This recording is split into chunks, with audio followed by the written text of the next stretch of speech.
मैं अब्बा की कब्र पर फातिया के लिए अक्सर जाता था। आते जाते अक्सर मेरी मुलाकात चौधरी के बेटे कासिम से हो जाया करती थी। शायद वो पाबंदी से कब्रिस्तान आता था। एक दिन मैं कब्रिस्तान गया तो मेरी नजर चौधरी कासिम पर पड़ी। वो आज बहुत शिद्दत से रो रहा था। उसकी हालत देखकर मुझसे रहा ना गया। मैं उसके करीब चला गया। मैंने उसके कांधे पर हाथ रखकर हौसला देने की कोशिश की। मैंने कुतबे पर गौर से पढ़ा तो एक लड़की का नाम शुमाइला लिखा नजर आया था। पता नहीं चौधरी का उससे क्या रिश्ता था। मैं चूंकि इस गांव में नया आया था इसलिए ज्यादा कुछ नहीं जानता था। मैंने वहां फातिया पढ़ी और घर आ गया। सारा दिन मुझे चौधरी कासिम का शिद्दत से रोना याद आता रहा। वो इतनी शिद्दत से रो रहा था कि जैसे कोई अभी हाल ही में फोत हुआ हो। कुछ दिन बाद फिर मेरा कब्रिस्तान जाना हुआ। मैं जल्दी जल्दी फातिया पढ़कर जाने के लिए मुड़ा था क्योंकि हल्की हल्की बारिश शुरू हो चुकी थी। मेरी नजर चौधरी कासिम पर पड़ी। वो बारिश से बेनियाज कब्र के पास बैठा शिद्दत से रो रहा था। शुमाइला, मुझे माफ कर दो। तुमने मुझे माफ ना किया तो मेरा अल्लाह भी मुझे माफ नहीं करेगा। और तड़प तड़प कर कह रहा था। वो कब्र पर सर रखकर फूट फूट कर रोने लगा। चौधरी साहब, बारिश तेज हो रही है। मैंने चौधरी को पुकारा मगर चौधरी ने मेरी तरफ देखा ही नहीं। वो अभी भी रो रहा था। इतनी देर में बादल जोर से गरजा और मूसलाधार बारिश शुरू हो गई। मैंने इधर उधर नजर डाली। कोई घना दरख्त भी नजर नहीं आया कि जिसके नीचे खड़े होकर बारिश से हम महफूज रहते। सर्दियों की बारिश बंदे को बीमार भी कर देती है। यही सोचते हुए मैंने भी चौधरी कासिम का बाजू पकड़ा और उनको गोरकन की झोपड़ी में ले आया। गोरकन मौजूद नहीं था। चौधरी साहब चटाई पर निढाल सा बैठ गया मगर वो अभी भी रो रहा था।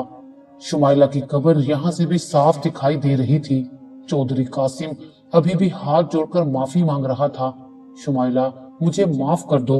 अगर तुमने मुझे माफ ना किया तो ये जमीन भी मुझे जगह नहीं देगी। ये किसकी कब्र है? मैंने हिम्मत करके सवाल किया। मेरी छोटी बहन की। चौधरी ने जवाब देते हुए पहली बार मेरी तरफ देखा था। ये कहकर वो खामोश हो गया। आप यहाँ रोजाना आते हैं? लगता है आपको अपनी बहन से बहुत मोहब्बत है। मैंने उसे खामोश देखकर फिर सवाल किया। चौधरी ने नफी में सर हिला दिया। थोड़ी देर तक झोपड़ी में खामोशी छाई रही। मैंने दोबारा गुफ्तगू का आगाज किया। चौधरी साहब, आप मुझे अपना गम बताएं, आपका दिल हल्का हो जाएगा। मैं हमदर्द लहजे में बोला। नहीं, गम नहीं, गुनाह। चौधरी गमनाक लहजे में बोला। हो सकता है कि मैं आपके किसी काम आ सकूं। मैंने उसे बोलने पर आमादा देखकर कहा। कभी कभार इंसान गुनाहों की वजह से इतना दूर निकल जाता है कि कोई हल नहीं निकलता, कोई उसकी मदद नहीं कर सकता। तौबा के दरवाजे बंद हो जाते हैं और उसके जिम्मेदार भी हम खुद हैं। चौधरी कासिम की आवाज किसी खाई से आ रही थी और फिर उसने अपने दिल का बोझ हल्का करना शुरू कर दिया। मेरे वालिद चौधरी हाशिम अभी तक बे औलाद थे। दिन रात वो अपनी बीवी को ताने देता रहता कि सिर्फ बेटा होना चाहिए। अगर बेटी हुई तो तुम्हारी इस हवेली में कोई जगह नहीं होगी। मैं बहुत मन्नतों और मुरादों के बाद पैदा हुआ। हवेली में जश्न का समा था। मेरा बाप फख्र से सीना फैलाकर फिर रहा था। वरासत के अलावा बाप के बेजा लाड प्यार ने मेरे अंदर जिद, गुस्सा और हठधर्मी और गरूर पैदा कर दिया था। मैं औरत को पैर की जूती समझता था। माँ की मोहब्बत के बावजूद मैं उसे बहुत तंग करता और बदतमीजी करता। हवेली की मुलाजमीन भी मेरी बदसलूकी का शिकार थी। बाप की हिमायत मेरे साथ साथ थी। 9 साल तक मेरी बादशाही कायम रही। इस दौरान अम्मा उम्मीद से हुई। हाजरा, याद रखना इस बार भी बेटा होना चाहिए। अब्बा गुस्से भरे लहजे में बोले। चौधरी साहब, ये तो अल्लाह के काम है। मैं भला इस सिलसिले में क्या कर सकती हूँ? अम्मा कमजोर से लहजे में बोली। बस बस, ज्यादा बकबक ना कर। बड़ी आई मुझे समझाने वाली। जो कह रहा हूँ वही हो। अब्बा धाड़े। माँ बाप की बातें सुनकर मैं सोचने पर मजबूर हो गया कि किसी सूरत में बेटा ना हो, वरना मेरी बादशाही में कोई हिस्सेदार आ जाएगा। मेरे अंदर जलन और हसद के जज्बात पैदा हो रहे थे। मैंने दिन रात दुआएं मांगना शुरू कर दी कि अब की बार बहन हो, और आखिर मेरी दुआओं के आगे अब्बा की दुआएं हार गईं और एक बहन मेरे लिए आ गई। अब्बा का गुस्से से बुरा हाल था। वो तो उसे देखने भी नहीं गए। बहन से मुझे कोई मतलब नहीं था, क्योंकि मुझे उससे कोई खतरा नहीं था। आखिर औरत है तो एक कमजोर मखलूक, उसका और हमारा क्या मुकाबला। गरूर तकब्बुर मेरे अंदर पिनप रहे थे। अम्मा ने उसका नाम शुमाइला रखा। शुमाइला बहुत खूबसूरत थी। अम्मा उस नाजुक सी गुड़िया के साथ बहुत खुश थी। कासिम, इधर आओ बेटा, देखो तुम्हारी बहन। मैं खेल रहा था कि अम्मा की आवाज मेरे कानों में पड़ी। क्या है अम्मा? मैं बदतमीजी से बोला। बेटा, अपनी बहन से मिलो, देखो तुम्हारे लिए छोटी सी गुड़िया आई है। अम्मा के लहजे में शुमाइला के लिए मोहब्बत थी। तो मैं क्या करूं, मुझे किसी बहन की जरूरत नहीं है। बाप की जुबान मेरे मुंह में थी। शुमाइला का वजूद मेरे लिए कोई मायने नहीं रखता था। मैं उसे मारता, उसके खिलौने तोड़ देता, उसकी चीजें छुपा देता। वो रोती, शोर मचाती, मगर कोई मेरा कुछ नहीं बिगाड़ सकता था। मैं अब्बा का लाडला और उनका वारिस था, और शुमाइला को तो अब्बा देखना भी पसंद नहीं करते थे। अम्मा मुझे समझाती, मगर मैं उनकी एक नहीं सुनता था। मेरे इसी सलूक को देखते हुए वो मुझसे खौफजदा रहने लगी। मेरे आने पर छुप जाया करती थी। अम्मा, भाई मुझसे नफरत क्यों करते हैं? शुमाइला अम्मा से पूछ रही थी। नहीं बेटा, वो तो तुमसे मोहब्बत करता है, बस ना समझ है, इसलिए झगड़ा करता है। अम्मा ने मेरी हिमायत करते हुए कहा। मगर मैं तो भाई से झगड़ा नहीं करती। शुमाइला ने लम्हों में कितनी गहरी बात की थी।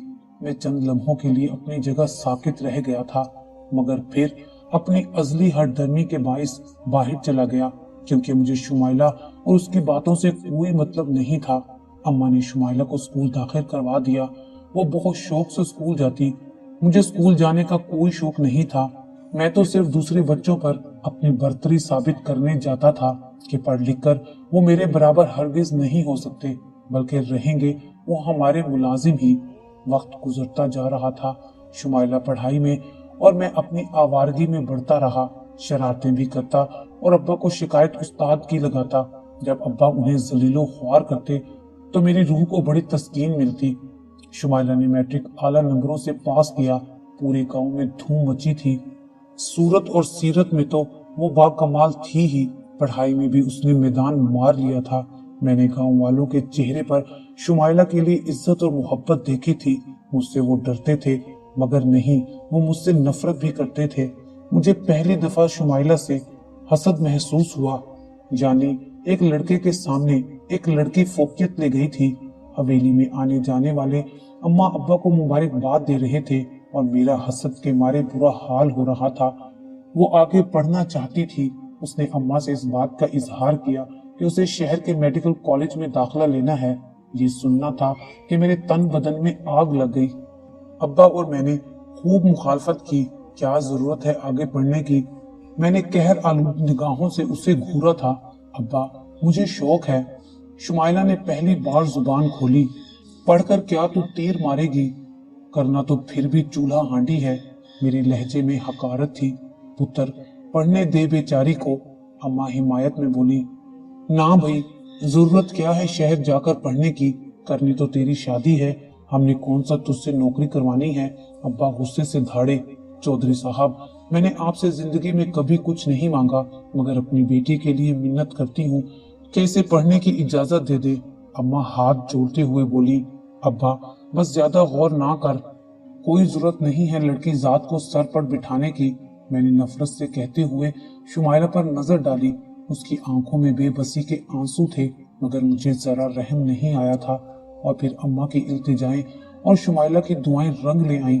अब्बा मान गए थे। मैंने सुना तो हैरान रह गया। अब्बा की नफरत और हकारत कहाँ गई थी? शायद बेटी की मोहब्बत जाग गई थी। अब्बा ने इस शर्त पर शहर पढ़ने की इजाजत दी थी कि शुमाइला कोई ऐसी हरकत नहीं करेगी जिससे हमारी इज्जत पर कोई हर्फ आए, और शुमाइला ने वादा किया था। शुमाइला का दाखिला मेडिकल कॉलेज में हो गया था। मैं खून के घूंट पीकर रह गया था।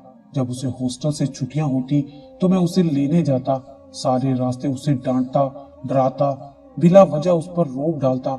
देर से क्यों आई? कहीं किसी से चक्कर तो नहीं चला रही? ऐसी कोई खबर मुझे मिली तो याद रखना, तू जिंदा हवेली में नहीं जाएगी। तेरी लाश टुकड़े टुकड़े करके लेकर जाऊंगा। वो सारे रास्ते आंसू बहाती, मगर मुझे रहम ना आता। हवेली जाकर भी अम्मा अब्बा को उसकी झूठी शिकायतें लगाता। शायद इस तरीके से मैं उससे इंतकाम लेता कि वो पढ़ाई में मुझसे आगे क्यों निकल रही थी। इसी दौरान हवेली में मेरी शादी के हंगामे जाग गए। गुलबानो मेरी मंगेतर थी, जो अब दुल्हन बनकर हवेली की रौनक बढ़ाने आ गई। मैं बहुत खुश था, मगर इस खुशी के मौके पर भी मेरा दिल शुमाइला की तरफ से साफ नहीं हुआ था। वो मेरी नफरत का हमेशा शिकार रही थी। गुलबानो और शुमाइला की बहुत अच्छी दोस्ती हो गई थी, मगर वो मुझसे खाइफ ही रहती थी। मैंने उसे कभी जो भाइयों वाला प्यार नहीं दिया था। हम मर्द न जाने औरतों के मामले में इस कदर खुद गर्ज और तंग नजर क्यों होते हैं। शुमाइला डॉक्टर बन गई, ये खबर मेरे तन बदन में आग की तरह लग गई थी। सारी हवेली में जश्न का समा था। हर कोई अब्बा को मुबारकबाद दे रहा था। अब्बा की इज्जत को चार चांद जो लग गए थे। पहली बार कोई लड़की इतना ज्यादा पढ़ गई थी।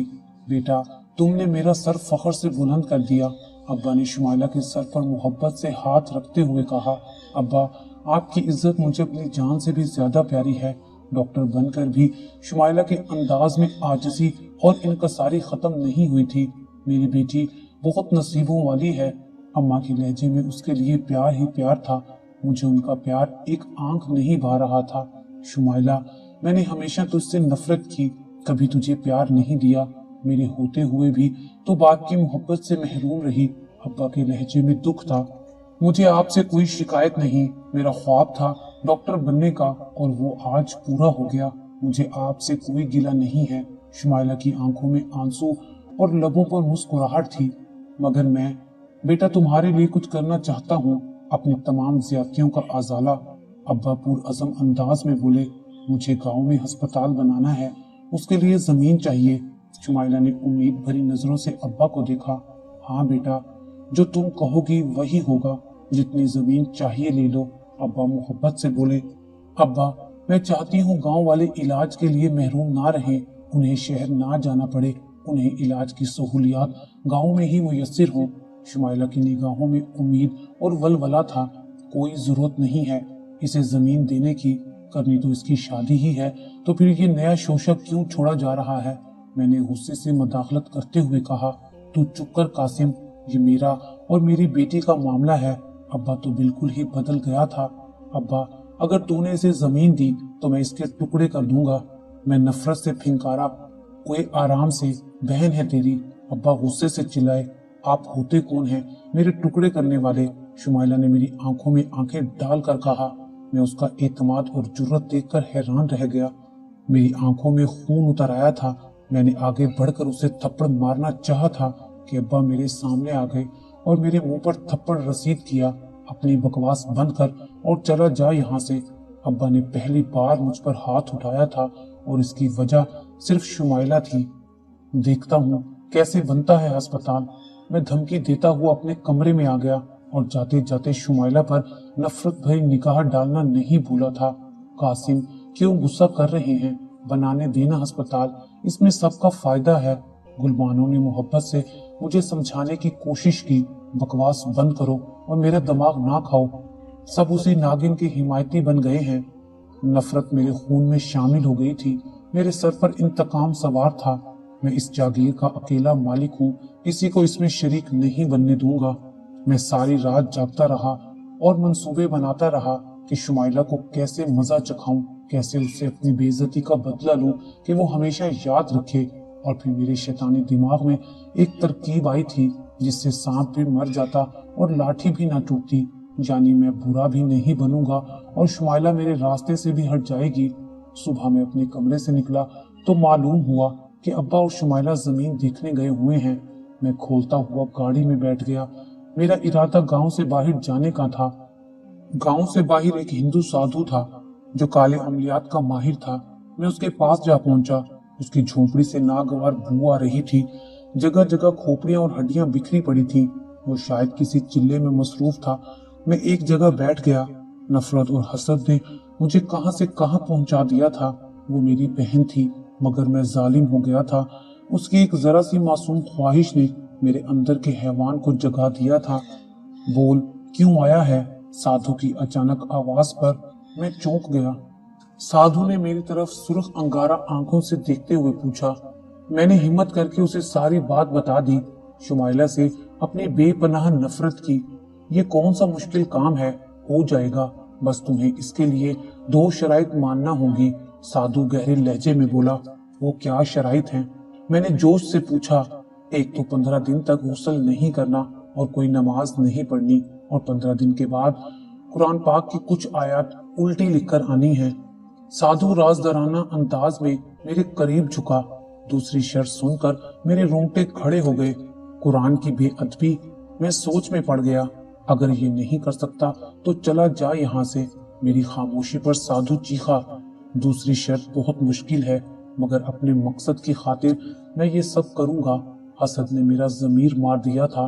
अगर उस दिन मैं वापस घर चला जाता और शुमाइला से नफरत खत्म कर देता तो शायद आज इस हाल में ना होता।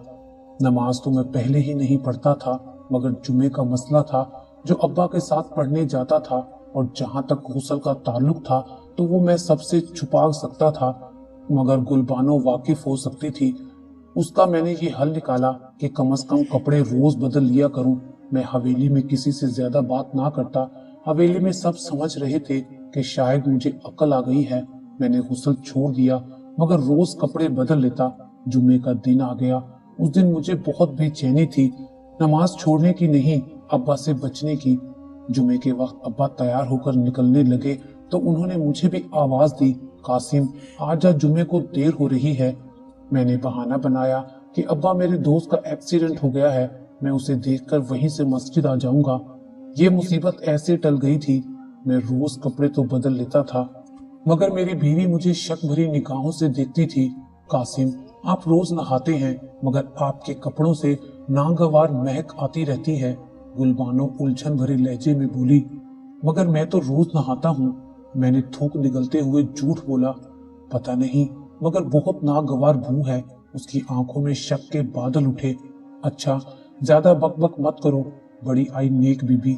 मैंने नागवारी से उसे झड़क दिया। सच कड़वा जो था। 15 दिन हो चुके थे। दूसरी शर्त पूरी करने का वक्त आ चुका था। मैं अपनी बीवी के सोने का इंतजार कर रहा था। वो सो गई तो मैं उठा। रात के 2 बजे थे। मैंने अलमारी खोली जिसमें कुरान पाक रखे हुए थे। मैंने सबसे पुराना कुरान पाक निकाला जो कोई पढ़ता ही नहीं था। मेरे हाथ बुरी तरह कांप रहे थे, मगर क्या करता उस नफरत और हसद का जो मुझे एक पल भी चैन से सोने नहीं दे रही थी। अभी मैं अलमारी बंद करके मुड़ा ही था, मुझे ऐसे लगा कि जैसे जमीन हिल रही हो। मैं अपनी जगह रुक सा गया कि वाकई जलजला आ रहा है। हवेली में चीखो पुकार सी मच गई थी। मेरी बीवी जो उम्मीद से थी घबरा कर उठ गई। हवेली में सब कलमा पढ़ रहे थे। मेरा दिल बुरी तरह कांप रहा था।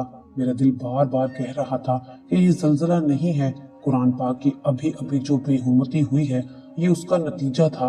कुछ देर बाद जलजला रुक गया। हवेली में सुकून होता गया। सुबह हवेली में जलजले की बातें हो रही थी, मगर गांव के किसी फर्द ने जलजले का जिक्र तक नहीं किया था। सब हैरान थे कि ये कैसा जलजला था जो सिर्फ हवेली वालों को ही महसूस हुआ था। मैं अपने इरादे से बाज आने वाला नहीं था। नीचे उतरते हुए मेरी नजर शुमाइला पर पड़ी। मैं उसे देखकर अंदर तक कड़वा हो गया। बहुत जल्द डॉक्टर साहिबा की अकल ठिकाने आ जाएगी। ये काम बहुत खौफनाक था, मगर वो मुझे करना था। ये लो, मैंने वो पुरानी आयात वाला सफा साधु को देते हुए कहा, जिसे देखते ही साधु की आंखों में शैतानी चमक उभरी थी। बहुत अच्छे। साधु मेरी तरफ देखकर मकरूह हंसी हंसते हुए बोला, बस आगे का काम आसान हो गया है। साधु ने एक गुड़िया निकाली।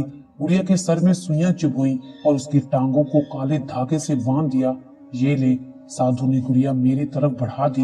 मैंने देखा गुड़िया पर शुमाइला का नाम लिखा था, यानी मेरी मंजिल करीब आ गई थी। मेरे लबों पर मुस्कुराहट आ गई। साधु ने वो पुरानी आयत वाला सफा मुझसे लेकर पढ़ना शुरू कर दिया था और फिर फूंक मारकर मुझे दे दिया। इसको अपनी बहन के बिस्तर के नीचे रख देना और गुड़िया कब्रिस्तान में पुरानी सी कब्र में दबा देना, और ये छुरी लो, इन पर ये मंत्र पढ़ने हैं जो मैं तुम्हें बता देता हूँ, और आखिर में छुरी पर फूंक मारकर गुड़िया के पेट में गाड़ देना। साधु ने तमाम अमल के बदले में भारी रकम वसूल करते हुए कहा। मैं झोंपड़ी से निकलने लगा था कि बारिश शुरू हो गई। मैं वहीं रुक गया। इंसान का ज़मीर उसे कोड़े मारता रहता है। जब तक इंसान खुद न ठान ले। बारिश तेज से तेज होती जा रही थी। कुदरत मुख्तलिफ बहानों से इंसान को रोकती है, मना करती है, समझाती है, डराती है, मगर इंसान जब शैतान बन जाए तो वो कहाँ बाज आता है। मेरा जहन उलझ रहा था, शायद साधु भांप गया था। मेरी कैफियत को वो समझ रहा था। काले अमलियात चांद के आखिरी दिनों में किए जाते हैं, खासकर जब दुश्मन को रास्ते से हटाना हो। अगर ये दिन गुजर जाएं तो फिर पूरा महीना इंतजार करना पड़ता है। साधु ने तीर चलाया था जो ठीक निशाने पर लगा था। मैं उसकी बात का मतलब समझ गया, फौरन ही झोंपड़े से निकल पड़ा। बारिश अभी भी हो रही थी, बिजली कड़क रही थी। माहौल में एक खौफनाक सा एहसास बसा था। बिजली चमकने से कब्रिस्तान का माहौल मजीद खौफनाक लग रहा था। मैंने गाड़ी कब्रिस्तान के बाहर खड़ी की और टार्च निकाल ली। कब्रिस्तान में चलते हुए बारहा महसूस होता था कि अभी कब्रें फटेंगी और मुर्दे बाहर निकल आएंगे और मुझ पर हमला कर देंगे। मैंने बहुत मुश्किल से खौफ पर काबू पाया था। बारिश अभी भी हो रही थी। मुझे एक पुरानी कब्र की तलाश थी। एक हाथ में टॉर्च और दूसरे में गुड़िया। कीचड़ की वजह से मेरा पांव फिसला और मेरे हाथ से गुड़िया गिर गई। पहले पुरानी कब्र तलाश कर रहा था, अब गुड़िया की तलाश थी। अल्लाह इंसान को बहाने से रोकता है, गलत काम करने से, मगर रुकता वही इंसान है जो इंसान हो। शैतान ने तो अज़ल से नाफरमानी की है और अब तक नाफरमानी ही करेगा। मैंने जमीन की तरफ टॉर्च का रुख किया। कब्रों पर रोशनी पड़ रही थी। ऐसा लगता था कि कब्र से हाथ निकलेगा और मेरी टांगे पकड़ लेगा। मैंने हिम्मत की और गुड़िया की तलाश शुरू की। अचानक मेरे पाँव के नीचे कोई नरम सी चीज आई थी। मैंने देखा तो वो गुड़िया थी। मैंने कीचड़ साफ किया तो शुमाइला लिखा हुआ नजर आया। मनहूस का पुतला भी इतना तंग कर रहा है, मेरे मुंह से बेसाख्ता निकला था। मैंने जल्दी से पुरानी कब्र तलाश की और वहीं बैठकर मंत्र पढ़ना शुरू कर दिया। मेरा मुंह साधु की हिदायत के मुताबिक किबले के रुख के मुखालिफ था। मैंने आंखें बंद करके अमल शुरू किया। यकायक किसी के रोने की आवाज सुनाई दी। मैंने घबराकर आंखें खोल दी। साथ वाली कब्र पे ये मंजर देखकर मेरा खून खौफ से जमने लगा था। कब्र के ऊपर एक आदमी बैठा रो रहा था। उसका लिबास सफेद लेकिन बहुत मैला हो रहा था। चेहरे से कई बरसों का बीमार लग रहा था, मगर हैरत की बात थी कि बारिश के कतरे गिरने के बावजूद उसका लिबास गीला नहीं हो रहा था। खौफ के मारे मैं अमल करना भूल गया और आंखें फाड़े उसे देख रहा था। वो मुसलसल रो रहा था। हलाकत है उन लोगों के लिए जो बेटियों को जिंदा दरगोर कर देते हैं। बर्बाद हो वो लोग जो औरतों का विरासत का हक खा जाते हैं। कोई ठिकाना नहीं उनका इस दुनिया में और ना ही आखिरत में। उसकी आवाज से बहुत तकलीफ नुमाया थी। वो दोबारा रोने लगा था। अब उसकी आवाज इस कदर भयानक थी कि मुझे लगा कि मेरा दिल फट जाएगा। मैं तेजी से उठा, भागने ही लगा था कि वही हिंदू साधु नजर आया। उसने मुझे कब्र के पास धकेल दिया। कहाँ जा रहे हो? अमल अधूरा छोड़कर। याद रखो, अगर भागने की कोशिश की तो मेरी मददगार कुव्वतें तुम्हें जिंदा नहीं छोड़ेंगी। अमल उल्टा भी हो सकता है, इसलिए अमल पूरा करो। साधु की आंखें सुर्ख अंगारा हो रही थी। एक दफा फिर जमीर की जंग शुरू हो गई। आखिरकार शैतान जीत गया और जमीर की आवाज खामोश हो गई। अब मुझे अपनी जिंदगी की फिक्र थी। अपनी जिंदगी बचाने के लिए मैंने शुमाइला को कब्र में उतारने का फैसला कर लिया था। बारिश हल्की हो चुकी थी। आखिर मैंने छुरी पर फूंक मारकर गुड़िया के पेट में काट दी। बादल जोर से गरजा और बिजली चमकी थी। बिजली की चमक में सारा कब्रिस्तान नुमाया होकर भयानक लग रहा था। बहुत सी चमगादड़ें न जाने कहां से शोर मचाती हुई गुजर गईं। मेरा दिल खौफ के मारे धड़का था। कुछ अजीबो गरीब परिंदों की आवाजें बुलंद हुई थी और फिर हर तरफ सन्नाटा छा गया। अमल खत्म करके मैंने गुड़िया कब्र खोद कर उसमें दबा दी और बहुत मुतमईन होकर घर आ गया। घर में सब सो रहे थे। मैं नहाया और कपड़े तब्दील किए। मैं काफी दिनों बाद नहाया था, इसलिए खुद को बहुत हल्का महसूस कर रहा था। मैं बहुत पुरसुकून होकर सो गया था। अब अमल का दूसरा मरहला था। ये काम मुश्किल था क्योंकि मैं कभी शुमाइला के कमरे में नहीं गया था और यहाँ ये कि उसके कमरे में वो सफा रखना था। किसी मुलाजमों को कहकर ये काम करवाना मुनासिब नहीं था कि कहीं बात ना खुल जाए। मैं अपने कमरे से बाहर निकला ताकि हालात का जायजा ले सकूं।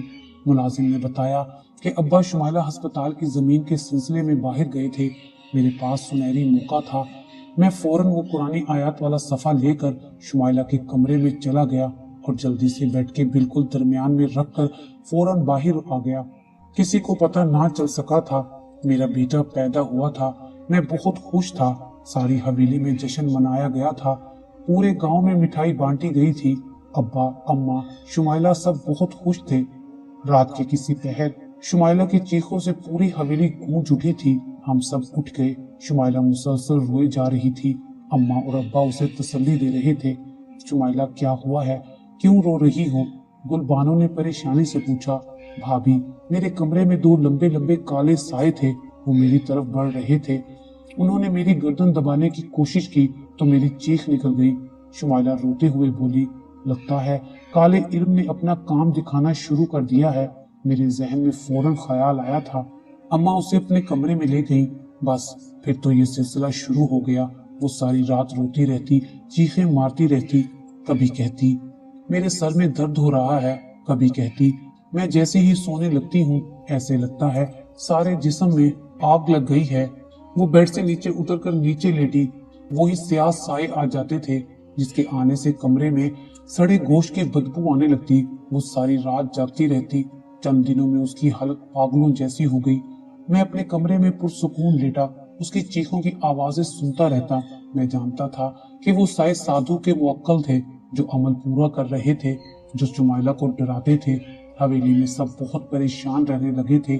کسی کو کوئی مسئلہ سمجھ نہیں آ رہا تھا۔ وہ ساری رات فرش پر لیٹی رہتی، جیسے ہی بستر پر لیٹتی تو چیخیں مارتی، اٹھ جاتی۔ ایک رات اسی طرح رونے کی آوازوں سے میری آنکھ کھل گئی۔ اماں ابا بری طرح رو رہے تھے۔ شمائلہ سیڑھیوں کے پاس بے ہوش گری ہوئی تھی۔ اسے ہسپتال لے جایا گیا تو پتا چلا کہ اس کی کمر کی ہڈی ٹوٹ چکی ہے۔ وہ ویل چیئر پر واپس حویلی آئی تھی۔ اس کو اس حالت میں دیکھ کر مجھے رحم نہ آیا تھا۔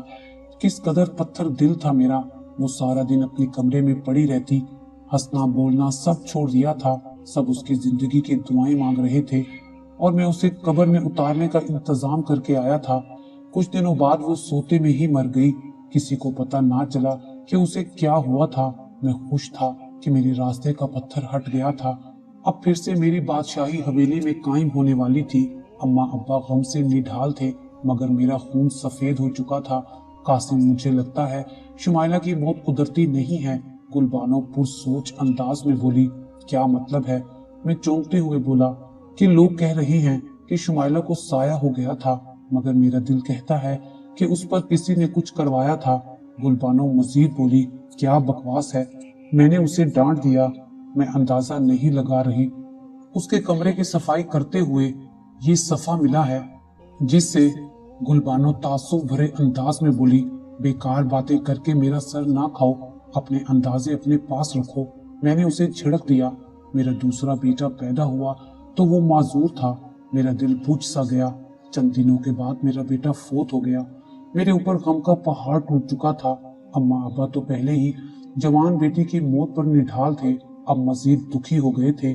ایک قیامت تھی جو حویلی پر ٹوٹ چکی تھی اور پھر اس کے بعد حویلی پر غم کے بادل چھا گئے۔ حویلی میں پھر کبھی خوشی نہ آئی۔ میرا بڑا بیٹا سیڑھیوں سے گرا اور گرتے ہی مر گیا تھا۔ میری کمر ٹوٹ چکی تھی۔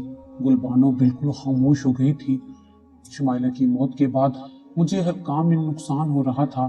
کبھی تیار فصل تباہ ہو جاتی، کبھی گاڑی کا ایکسیڈنٹ ہو جاتا۔ ایک رات میں سوتے سے اٹھ گیا، پسینے میں بھیگ چکا تھا۔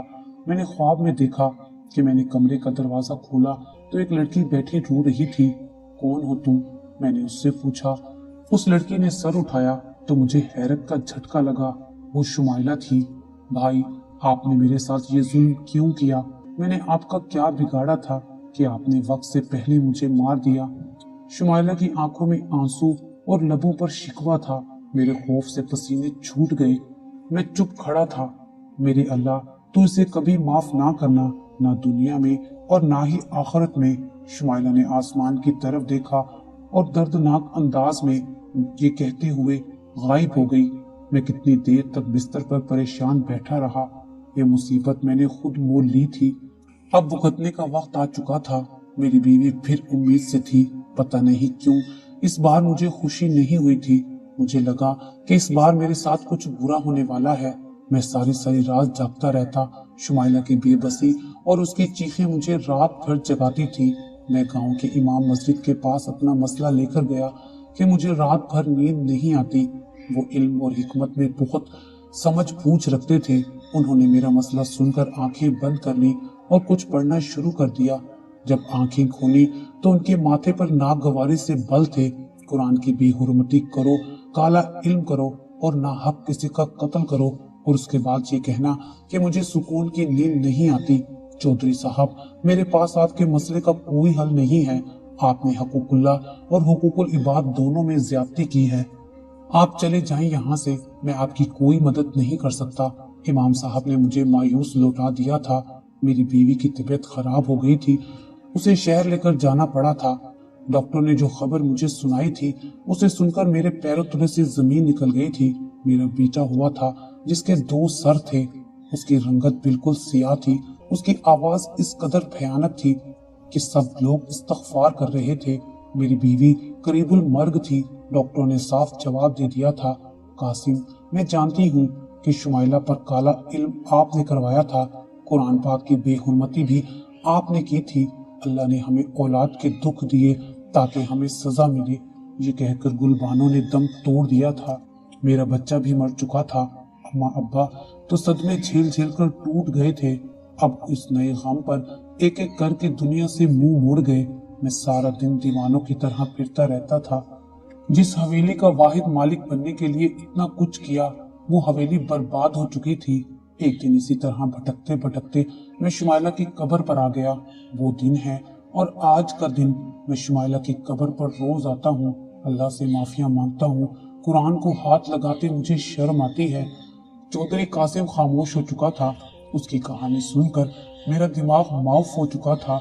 मैं जो उसे हौसला देने बैठा था, मेरा अपना हौसला खत्म हो चुका था। मैंने एक नजर चौधरी कासिम पर डाली और झोपड़ी से बिल्कुल बाहर निकल आया।